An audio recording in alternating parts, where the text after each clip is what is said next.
کوپروکی دهه چینور جماعت دیوتی قراتوق شهر ترسونزاده چند سال اخیر در حالت صدمه‌آور قرار داشت. پیش از رسیدن نوروز خجسته ساکنان محله تصمیم گرفتند که پول ماشینگذار را از نوسازی کنند. این اقدام نیک مسئولین با کمک خود مردم دهکده خصوصا عائله زینالوف‌ها عملی شد.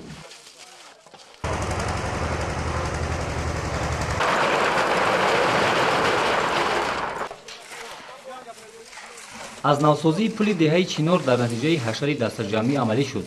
باید گفت که ساکنان دهه نامبرده در تشکیل و گذراندن حشرهای عمومی سهمی خیلی فعالانه می‌گذارند. اهل دهه تحت رهبری رئیس محله فیض‌الله غیاثов به کارهای دیگری آبادانی هم دست زدند. خصوصا آنها در تازگی داخل آرامگاه محلهشان نیز حصه ارزنده گذاشتند. در مورد کارهای تازگی و آبادانی صحبت داشتیم با رئیس کمیته محله چینار فیض‌الله غیاثов.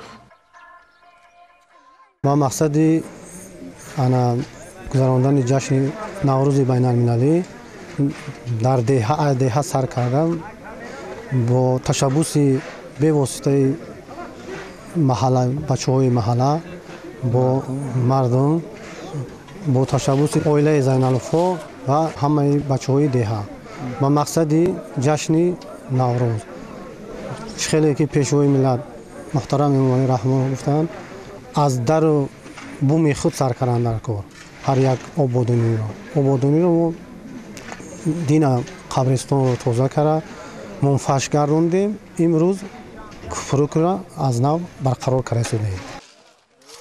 کوپروکی دهه که در حالت صدمه‌آور قرار داشت بر روای مردم و واسطه‌های نقلیات آنها مانع ایجاد می‌کرد. وقت‌های اخیر تا آغاز کارهای از نوسازی ماشین‌ها قریب که از بالای این پل گذشته نمی‌توانستند. از آن که راه دیگری موافق نبود مردم مجبور شدند که در نتیجه حصه‌گذاریشان کوپروک را از نو بسازند. من اسرار پولاد همین دهه چینار دا زندگانی وای میکنیم.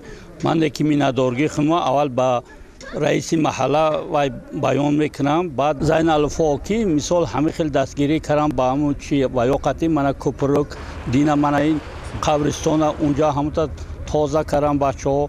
من راههای اسفالت همون خیلی خونپاش کرده همش وای کرده شدم بچه‌ها. رحمت به همین بچه‌های یاشای حاضره که مثال دستگیری کرده شدند در همین участка آباد کرده شدند. سالهای پیش همین کوپروک چه خیلی بود؟ این با صدمه بود. کوپروکی ما صدمه بود که باور کنی یک ماشین گذشته نمیتونست. همه خیلی صدمه در اومد. من اکاز بینید چه خیلی مثال 2017 چی جوانا گفتگیان جناب عالی من بینه که جوانا چه خیلی کار کرده و چه خیلی محنت کرده و وای کرده شدند. با آیندهش هم با این با انشالله وای میکنیم.